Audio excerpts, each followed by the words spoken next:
सूर्य मंदिर में महुमाछी आक्रमण में पर्यटकों समेत जड़े शिशु गुरुतर। कोणार्क सूर्य मंदिर भितर महुमाछी आक्रमण में शताधिक पर्यटकों समेत जड़े शिशु गुरुतर।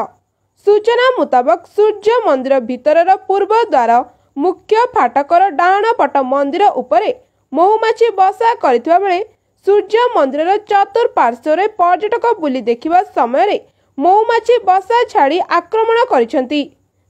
फलरे शताधिक पर्यटक और जड़े शिशु गुरुतर आहत होई पुरी बड़ मेडिकल रे चिकित्सा हेउथुवा सूचना रही। बारंबार एपरी छोट बड़ दुर्घटना घटुथिले एएसआई कर्मचारी और अधिकारी किपरि दृष्टिगोचर हेउनाही ताहा एबे बड़ प्रश्न उठुछि।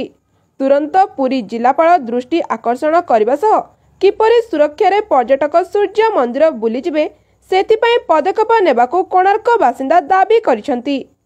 कोणार्करू Prakash Kandi report, HR TV Odia.